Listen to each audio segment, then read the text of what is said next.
My parents mocked my digital business for years until I made $1.4 million and left their golden child speechless at his own graduation party. My name is Ethan. I'm 33. And if there's one thing I've learned about family, it's that they'll support you the most unless your success makes them uncomfortable. I never followed the traditional route. While most of my relatives were away at college studying law, medicine, or whatever else would earn them a LinkedIn badge and parental bragging rights, I was locked away in my teenage bedroom, building an e-commerce company from scratch.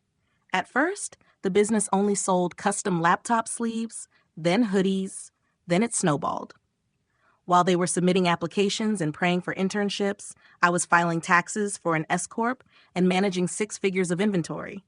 But according to my mother, I was still between opportunities. That's how I was introduced at weddings and reunions. This is Ethan. He's still figuring things out, as if my company didn't exist until somebody in a suit said it did. The graduation celebration that finally broke me was for Mason, my cousin. He was 25, had just graduated from a respected university with a degree in political science, and was the family's golden child. You know the type. Student council president, speaks 3 languages, volunteers at charities, and somehow looks like a magazine model in every picture. Growing up, I never had any issues with him. Honestly, we were cordial, not especially close, but not hostile either. But Mason always had this energy about him, as if he expected applause at the end of every sentence. His parents, my aunt and uncle, encouraged it. Every tiny achievement was celebrated with a party, a framed certificate, a group text, and a Facebook album called Mason's Big Day. When I received the invitation to his graduation party, I already knew what to expect. A catered outdoor event at their suburban house, complete with string lights, champagne, and an absurdly expensive tent rental. What I didn't expect was the role I would be given. When I arrived, I showed up a little early to avoid the usual chaos, only to be greeted by Aunt Denise, Mason's mother, waving a neon vest around like I'd just started my shift. "Oh, good, Ethan. We were hoping you could help with parking. We've got cars backed up down the block." No hello. No, thanks for coming. Just a vest, a walkie-talkie, and a pat on the shoulder like I was a college kid working valet on weekends. I stared at her. "I'm not working the party, Denise. I came to celebrate." She laughed like I had told a joke. "Come on, help us out for an hour. You're good with logistics, right? Your little online thing." I should have left right then. I should have handed her the vest and said no. But something in me, probably my cursed sense of family loyalty, made me take it. I spent the first 90 minutes of the party directing SUVs into patches of grass and helping elderly relatives navigate uneven ground with their walkers. Nobody relieved me. Nobody brought me a drink. When I finally sat down at one of the folding tables in the back, sweaty and covered in dust, the actual celebration was already underway. There was a huge banner stretched across the yard that read, "Congratulations, Mason," in sparkling gold letters. A giant ribbon sat across the driveway, covering what looked like a brand new Hyundai Kona. Guests were gathered around the cake table, drinking cocktails and eating catered food. My mother, sitting front and center, gave me a weak little wave like she had personally raised Mason herself. I spotted my name scribbled on a paper place card, hidden behind a decorative plant near the buffet line, far away from the main tables. Mason was glowing. He wore a light-colored suit that seemed to catch every bit of sunlight, and he moved from group to group like he was campaigning for office. When someone handed him a microphone, he tapped it dramatically before laughing. "I just want to thank everyone for coming," he said, lifting his champagne glass. "It means so much to be surrounded by people who value hard work and real education, especially these days when it's so easy to get distracted by internet hobbies." He smiled directly at me. The pause was deliberate. The delivery was razor sharp. And the reaction? Laughter. Real laughter. My uncle snorted. My cousin Brandon nearly choked on his drink. Even my mother gave one of those tight, embarrassed smiles, like she wanted to pretend she wasn't laughing but couldn't quite manage it. I felt the heat climbing up my neck. I looked down at the condensation running down the side of my untouched drink and tried not to react. Not yet. Mason continued, either completely unaware or simply bold enough not to care. "Some of us spent 4 years earning a degree that actually means something." He paused. "Sorry?"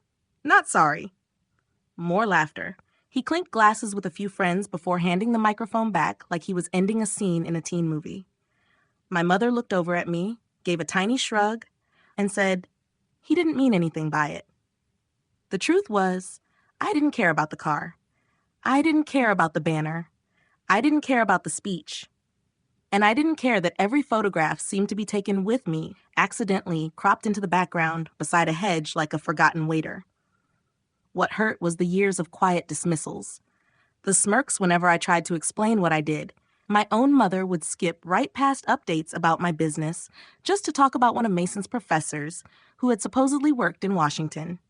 But as I sat there with dirt on my shoes and a drink in my hand, something shifted inside me. I waited until the final toast ended. The applause faded. People started drifting toward the dance floor, where a Bluetooth speaker was blasting popular songs. I stood up. I brushed the dust off my clothes. Then I walked toward the main table, where Mason and his friends were taking photos beside the car, still riding the high of all the attention. "Hey, Mason," I said casually, loud enough for everyone nearby to hear. He stopped laughing immediately. Clearly, he hadn't expected a response. "Yeah?" he asked, narrowing his eyes. I raised my glass and smiled. "Just wanted to say congratulations." He nodded. "It must feel great knowing your degree got you here. And honestly, it's amazing having a family that supports you this much." I took a slow sip. My little internet hobby just cleared $1.4 million this year. I paused. "But hey, nice Hyundai." Silence. Mason's smile froze. Someone behind him dropped a fork. My uncle's mouth literally fell open. My mother blinked twice like her brain couldn't process what she had just heard. I didn't wait for the reaction. I simply nodded, turned around, and walked toward the gate. The last thing I heard behind me was somebody whispering, "Wait, what did he say?" And I had absolutely no intention of staying around for what happened next. As I walked down the gravel driveway toward my car, I could feel the stairs burning into my back like heat lamps. I didn't turn around. I didn't need to. My part was finished. I had said everything I needed to say, and I knew that tiny little mic drop moment was going to echo through that party for a very long time. The truth is, I hadn't planned on saying anything. I really hadn't. But years of being the family's quiet afterthought, the one who got the short end of every conversation and the long list of favors, had finally piled up. And Mason's smug little comment? That was the last straw. When I got into my car and drove away, nobody came after me. Not immediately, but by the time I got home, pulled into the driveway of the modern 3-bedroom house I bought outright last year, my phone had already started buzzing. The first message was from my mother. That was completely unnecessary. Then another. "Ethan, you embarrassed the entire family." Then a third. "We'll talk later. Please don't make this into something bigger." A few minutes later, Aunt Denise texted, "Was that really necessary? Mason worked hard for his degree. You're not the only person with accomplishments." I didn't answer. I turned my phone off, dropped it on the kitchen counter, and let the silence of my house settle around me. That night, I slept better than I had in months. The fallout arrived in waves over the next 2 days. Monday morning, I opened my company email and found 3 new interview requests.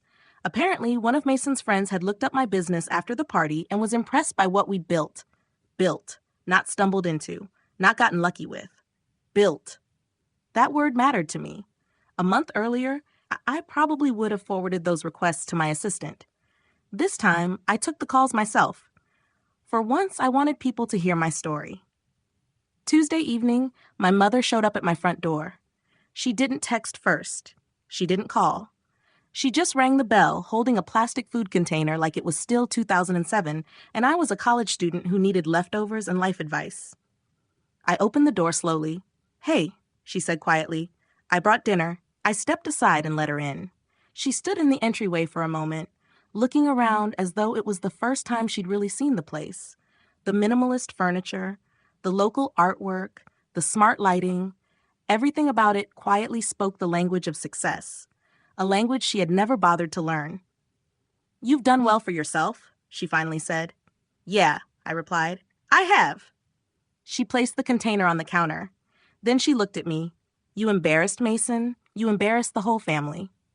I folded my arms and leaned against the kitchen island. Mom, he mocked me in front of everyone. I didn't start anything. I finished it. But $1.4 million. She said it like it was a crime. Like saying it out loud might summon an IRS agent from thin air. It's the truth. She stopped talking. Her jaw tightened. Then she asked quietly, "Why didn't you ever tell me?" I laughed, not cruelly, just tired. "I did tell you. You just never wanted to hear it. You preferred the version of me that needed help. The version that fit into the story. Ethan the dropout. Ethan still trying to figure things out. You could feel sorry for that guy. But I stopped needing that a long time ago." She sat down heavily like the words had knocked the air out of her lungs. "I wasn't trying to feel sorry for you," she said softly. "No?" I looked at her. Then why was Mason always the success story while I was just the kid making products in his bedroom? She didn't have an answer for that. Instead, she looked away and said, "Mason's looking for work right now. Nothing's really come through yet." I gave a tight smile. So the degree didn't magically open every door after all? That earned me a glare. Don't be cruel. I'm not being cruel. I'm just tired of pretending. I've spent years acting like I needed permission to belong in this family. She stood up and brushed imaginary crumbs from her blouse. "He wants to apologize," she muttered. "Does he?" I raised an eyebrow. He said he went too far. I didn't answer. Not because I hadn't heard her, because I didn't believe it. Not yet. Later that night, I checked my phone for the first time since the party. There was a message from Mason, unread. "Hey, about the party." I shouldn't have said what I said. That was messed up. I stared at it for a long time. Not because I didn't know how to respond, because for the first time, the balance of power had shifted and everybody knew it. For years, they treated me like the guy barely scraping by with a laptop and a dream. The reality was very different. I was the one quietly building an empire while nobody was paying attention. But the following weekend was when things really started getting strange. Aunt Denise called me directly. No warning. Just a voicemail. "Ethan, I need to talk to you about something important. We've run into a bit of a financial situation. I didn't want to bring this up, but your uncle's hours were reduced and the lease on Mason's new vehicle is becoming difficult to manage. I know things have been tense lately, but we're still family, right?" That's when something clicked. They weren't just embarrassed. They wanted something.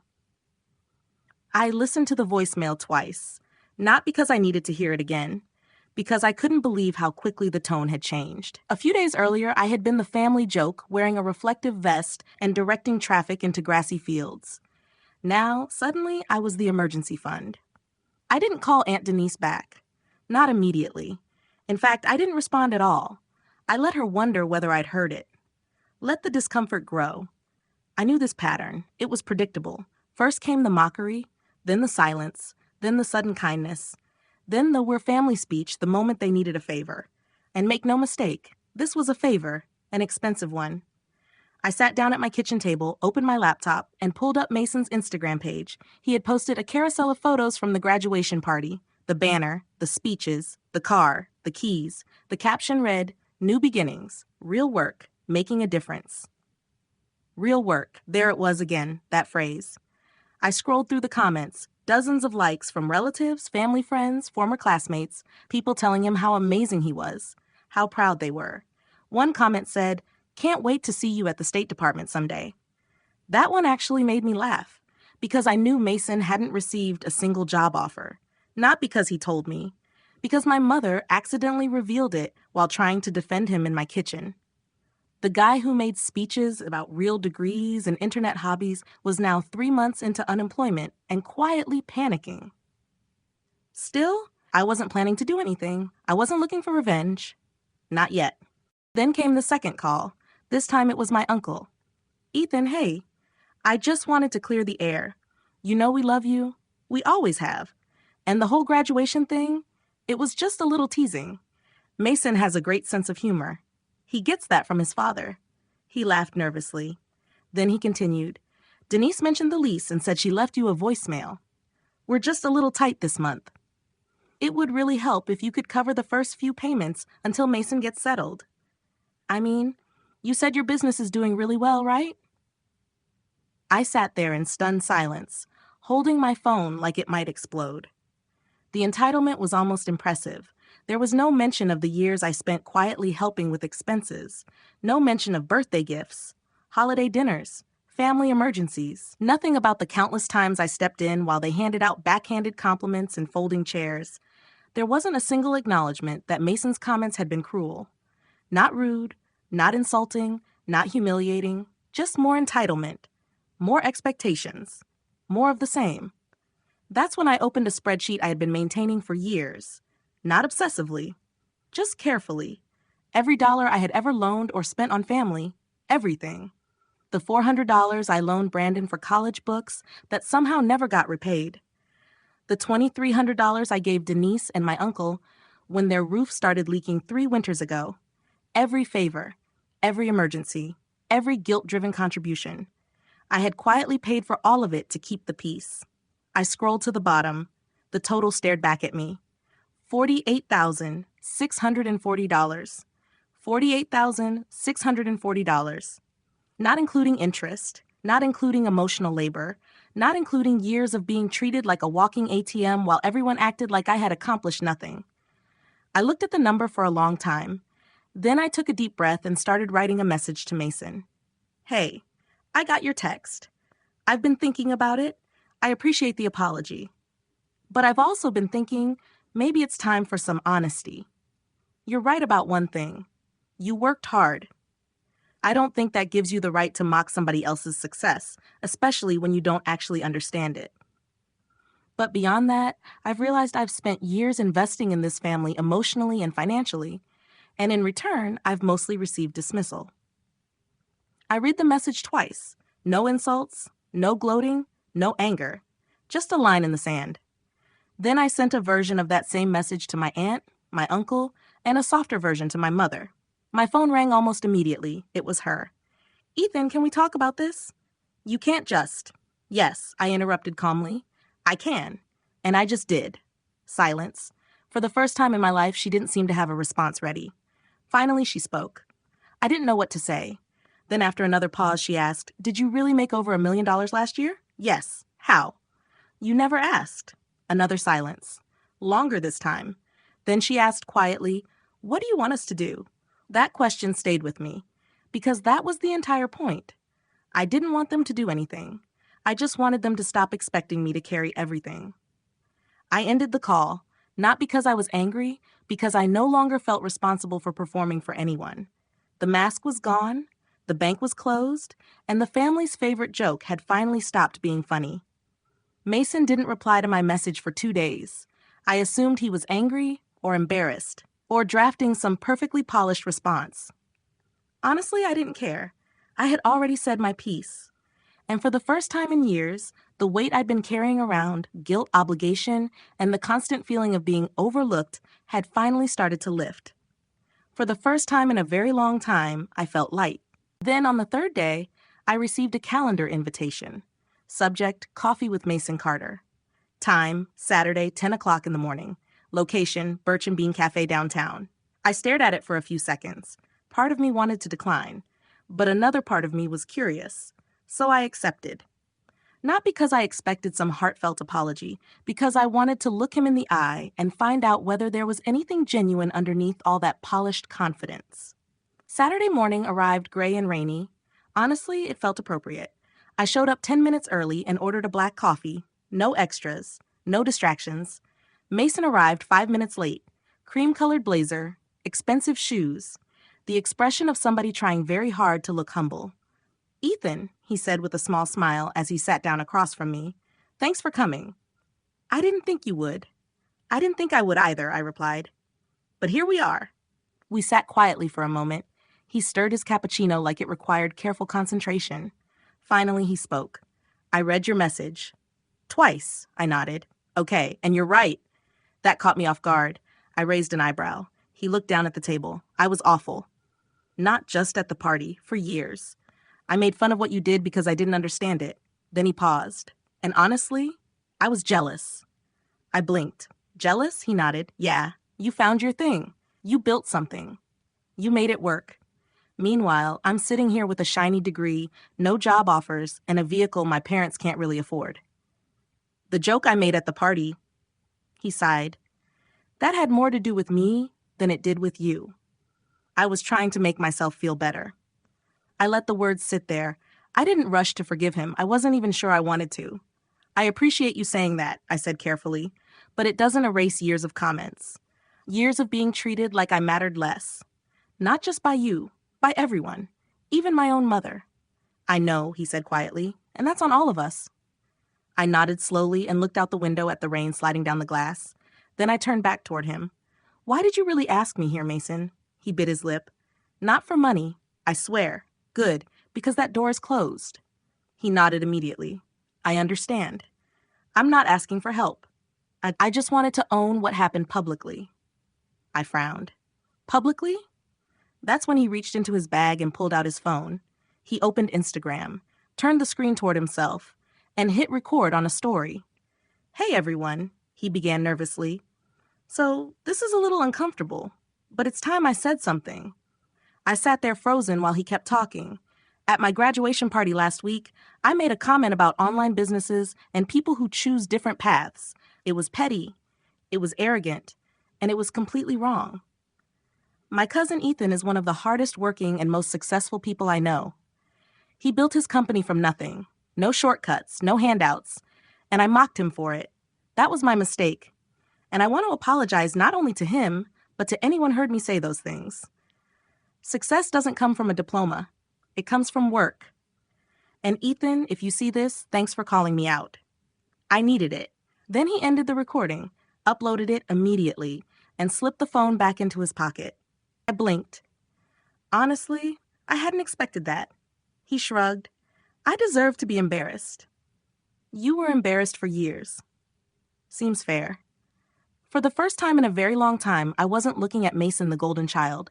I was looking at a young man trying to untangle himself from the image his family had built around him. Maybe even the image he had built around himself. You're lucky I'm not a petty person, I said with a small smile. He smirked. Let's not push our luck.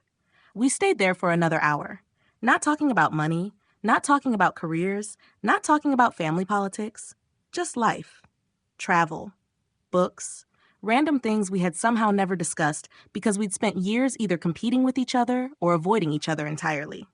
When we finally stood up to leave, he hugged me. Not one of those awkward half hugs, a real one. The kind that quietly says, I get it now. A week later, my mother called. Did you see the video? She asked carefully. I did. He didn't even tell us he was posting it. He didn't need to. There was a pause. Then she spoke again. I'm proud of you. Her voice sounded different, heavier, like there was regret sitting behind every word. And I'm sorry for the way I talked about your business, for not listening, for never really asking. I didn't gloat. I didn't make her work for forgiveness. I didn't say anything dramatic. I simply said, thank you. The next family gathering happened about a month later. My uncle hosted a 4th of July barbecue. I showed up wearing jeans and a polo shirt, same as always. But this time, nobody handed me a reflective vest. Nobody asked me to manage parking. Nobody pointed me toward a folding chair in the corner. Instead, Mason walked over carrying a plate piled with food and said, You're sitting with me. So I did. There was no speech, no banner, no microphone, no grand celebration. Just stories, laughter, food, and a strange sense of balance I hadn't felt in years. At one point, somebody asked what I did for work. Before I could answer, Mason spoke first. He runs a multi-million-dollar e-commerce company. It's honestly insane. You should see his setup. The silence that followed felt wonderful. No smirks, no jokes, no dismissive comments, just impressed nods and genuine curiosity. I answered a few questions, smiled politely, and kept the rest to myself, because now they actually wanted to know, and I no longer needed them to. The Hyundai was eventually returned. Mason found a position with a nonprofit organization doing work he genuinely cared about instead of work designed to impress his parents. Aunt Denise and my uncle stopped calling whenever they needed financial help. And my mother? She still doesn't fully understand what I do, but now she talks about me like I personally invented the internet.